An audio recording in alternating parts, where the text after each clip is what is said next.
Bangladesh premier league BPL, যেটা বাংলাদেশের একমাত্র ঘরোয়া ক্রিকেট লিগ, যে লিগটাকে ঘিরে সবার প্রত্যাশা থাকে অনেক উপরে, সবার মন থাকে চাঙ্গা, যেটাকে বাংলাদেশের ক্রিকেটের একটা উৎসব বলা যায়।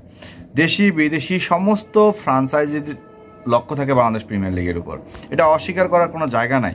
এমনকি বাংলাদেশ ক্রিকেট বোর্ডেরও নজর থাকে বাংলাদেশের তরুণ ক্রিকেটারদের উপর। তো এই বিপিএলটাকে ঘিরে, একটা দেশের ফ্রাঞ্চাইজি লিগ ঘিরে কত কিছুই তো আশা করে একটা দেশের ক্রিকেট প্রেমী জনগণ। কারণ আপনারা যদি আইপিএলের দিকে খেয়াল করেন, সেখানে আপনারা বুড়া ক্রিকেটার দেখতে পাবেন না। অনেক সময় ইন্ডিয়ার অনেক লিজেন্ড বুড়া ক্রিকেটার আছে, যেমন রবিন উতাপ্পার কথা বলি, তিনি কি কখনো চান্স পায়? কখনো কি তার এখানে দলে আসার কোনো প্রকার বিন্দু পরিমাণ সুযোগ থাকবে না। আপনারা যদি খেয়াল করেন, গৌতম গম্ভীর থেকে শুরু করে একটা পর্যায়ে যখনই তাদের বয়সগুলা 38 সুইচে হয়েছে, তখনই এরা ছাঁটাই হয়ে গেছে। কিন্তু বাংলাদেশ প্রিমিয়ার লিগের ক্ষেত্রে সেটা উল্টা।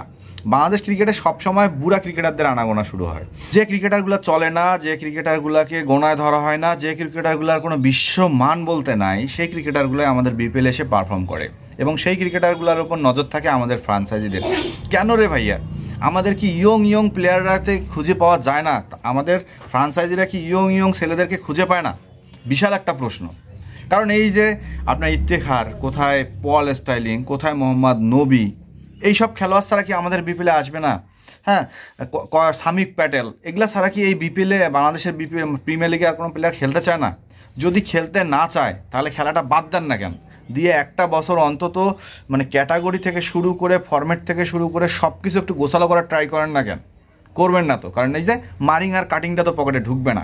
মারিং আর কাটিং পকেটে ঢোকার জন্য আপনাদের এইসব প্লেয়ারদেরকে দিয়ে একটা লিগ চালাইতে হবে। আর এরপর বলবেন যে বিপিএল থেকে আমাদের ভালো প্লেয়ার আসে না। এখন আসে আমাদের তরুণদের ব্যাপারে একটু কথা বলতে, যে তরুণরা একটা সম্ভাবনা শুরু নিয়ে বিপিএলটা শুরু করলো এনসিএল টি20 দিয়ে।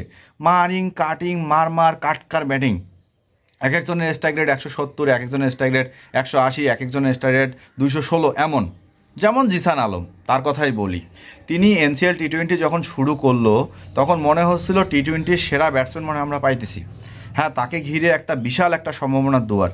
2টা ম্যাচে ফ্লপ, 2 দিনে 0। মেন জায়গায় আসে, ইন্টারন্যাশনাল সার্কিটে যেটা সমতুল্য, সেই জায়গায় এসে বাংলাদেশের ক্রিকেটার হারায় যায়। তার চিন্তা করেন, বাংলাদেশের লোকাল যেটা ঘরোয়া লিগ আছে, সেটা কত বড় প্রশ্নবিদ্ধ আমাদের। এই প্রশ্নটা তো অবশ্যই থাকবে। কারণ এনসিএলে একটা ব্যাটসম্যান যেখানে 8 থেকে 9টা ম্যাচ খেললো, যার স্ট্রাইক রেট 200-র কাছাকাছি, সে যখন বিপিএলে এসে আন্তর্জাতিক ক্রিকেটারদের সামনে এসে দাঁড়ায়, বোলারদের সামনে দাঁড়ায়, সে মাটি খুঁজে পায় না, সে দিশেহারা হয়ে যায়। তাহলে বাংলাদেশের ঘরোয়া ক্রিকেটের যে মানটা আছে, এটার কবে বাড়বে? আজ থেকে আরও 10 বছর পর। আমাদের চেয়ে তো আফগানিস্তান, যাদের সাথে আমরা এখন ওয়াশ হই, যাদের সাথে খেলতে গেলে এখন আমাদেরকে হারা জেতা কত কিছু চিন্তা করতে হয়, যাদেরকে নিয়ে প্ল্যানিং করতে হয়, সেই দেশে যুদ্ধ নাকি তারা নাকি থাকতে পারে না, কোথায় গিয়ে বসে থাকবে সেই চিন্তাটাও তাদের মনে থাকে, যে আমি আসলে ওখানে নিরাপদে বাসায় ফিরবো কিনা। অথচ এই আফগানিস্তানের ঘরোয়া ক্রিকেট লিগের কাঠামো দেখলে মাথা নষ্ট হয়ে যায়। তাদের প্রতিটা বছর 4 থেকে 5টা ভালো টি20 ওডিআই টেস্টের ব্যাটিং বোলিং চলে আসে। অথচ আমাদের দেশ থেকে কালে ভদ্রে একটা করে বলার বেরোয়। এই যে নাহিদ রানা বেরোইছে, তাকে কি করবে? টেস্ট, টি20, ওডিআই সব কিছু কিছুতে খেলাবে, কারণ যে তার পারফরমেন্স ভালো। মুস্তাফিজের ফর্মটা গেছে কেন? এই যে টেস্টে আনলো, ওডিআইতে, টি20 সব কিছু খেলে তাদের ফর্ম নষ্ট। আরে ভাই, এখন যেহেতু খেলা অনেক, আপনাদের তো একটা সাধারণ জ্ঞান নলেজও কাজ করতে পারে, যে বেছে খেলান না। আসি বিপিএলের কথায়। সো বিপিএলে হচ্ছে এমন একটা অবস্থা, যে কোনো দেশের যত প্লেয়ারের বয়স হবে, আমার মনে হয় বিপিএলে তত লিজেন্ডারির সংখ্যা বাড়বে। বিপিএলে লিজেন্ডারি বাড়াইতে এমন একটা অবস্থা হয়ে গেছে, যে ড্রেসিং রুমটা শেয়ার করতে হচ্ছে বুড়া ক্রিকেটারদের। আচ্ছা, অ্যালেক্স হেলসের কথা বলি, খুব ভালো ক্রিকেটার, অনেক বড় ক্রিকেটার, বয়স প্রায় 38 পার হয়ে গেছে। আইপিএলে যদি অ্যালেক্স হেলস তার নাম দেয়, আমার মনে হয় জীবনও আইপিএল তাকে কিনবে না। কেন কিনবে না? কারণ আইপিএলের একটা মান আছে, যে তরুণ ক্রিকেটাররা খেলবে টি20, রক্তের গরম থাকবে, যাদের থেকে কিছু শিখবে।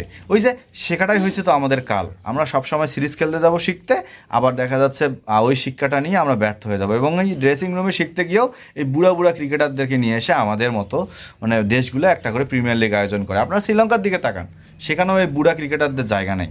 আপনারা যদি পিএসএলের দিকে তাকান, সেখানেও বুড়া ক্রিকেটারদের জায়গা নাই। তাহলে এখন কথা হচ্ছে, এই বিপিএলে এই বুড়া ক্রিকেটারদেরকে নিয়ে আর কত বছর আপনারা টানবেন, আর কত বছর বাংলাদেশ প্রিমিয়ার লিগটাকে এমন হজভঙ্গ করে রাখবেন, এবং প্রতি বছর কোনো না কোনো একটা প্রশ্নের সম্মুখীন আপনারা করে রাখবেন।